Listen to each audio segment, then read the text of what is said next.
Hi everyone, it's Jonny here. I'm in the Totally Wicked HQ store. I'm just going to be doing a short video to run through some of the fundamentals of vaping when you're starting out.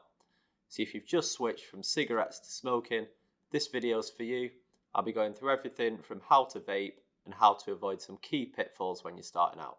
So the first point that I'll make is a really handy tip and something that caught me out when I started vaping. And that's to vape like a vapor and not a smoker. So if you're smoking a cigarette, you might take short, sharp draws on a cigarette, but with an e-cigarette, you need to take longer, steady draws. This is because nothing's lit and your coil needs a little bit of time to heat up. So the next handy tip, and a really important one, is to pick the right nicotine strength e-liquid when you're starting out vaping. Now if you pick a nicotine strength which is too high, your throat hit might be too much and you might feel it harsh on your throat. If you pick a nicotine strength which is too low, then you might not be satisfying your nicotine cravings and you might be reaching for that cigarette. Now, as a general rule of thumb, we say that you look at how many cigarettes you're smoking in a day, and for every cigarette that you smoke a day, pick 1 milligram of nicotine in your e-liquid. So for example, you smoke 6 cigarettes a day, you want a 6 milligram e-liquid. You smoke 10 cigarettes a day, you best off starting with a 10 milligram e-liquid. It's as simple as that, but that doesn't work for everyone and you need to try a few different nicotine strengths at the start to find out exactly which one's right for you. So our next tip is to pick the right vaping style for you.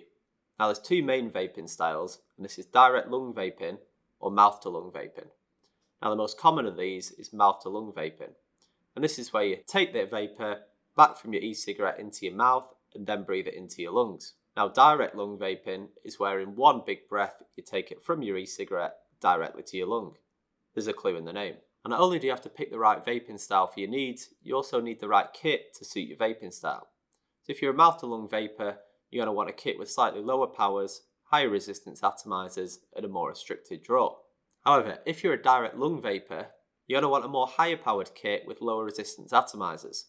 This will allow you to take the vapor directly from the e-cigarette all the way to your lungs. So neither direct lung vaping or mouth to lung vaping is necessarily right or wrong. It's just whichever one works best for you. So if you feel as though you're not getting along with your e-cigarette, it's not giving you the right hit, or you're getting too much vapor, then you may want to switch to the other style. So those were a few fundamentals of vaping. But it's also important to know if something's up. So I'm going to run through a couple of the key symptoms to know if something's not quite right. Now the first symptom, and a really important one, is if you're still craving cigarettes. It's probably going to be because your nicotine strength's not high enough. So either speak to our customer service team or nip into your shop and tell them what nicotine strength you're on and what they think you should be going up to. They'll be able to help you. You can try a few different strengths and then you can see what's going to be right for you. Now the next sign that you might not be doing something quite right is if you're getting too much throat hit from your e-cigarette, or if you're not getting enough throat hit. Now this again could be down to your nicotine strength, so you might just want to play around with a few different strengths and see if another strength works better for you. However, too much throat hit or not enough throat hit could also be down to your e-cigarette that you're using. Now it could be set to too high, so there's more power coming out, which means more vapor and a stronger throat hit.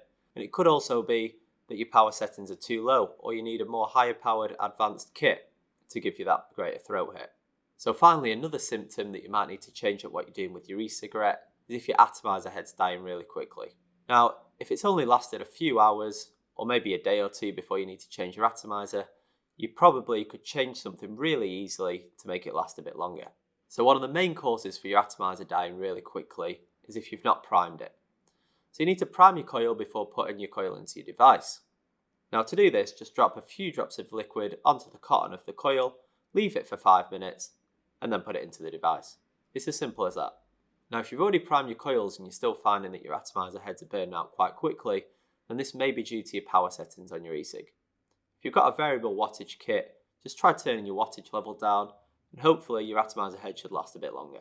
Now those were a few fundamental vaping basics. I hope you found it helpful, and remember, if you need any help, support or guidance, then contact our customer service team or pop into your local shop.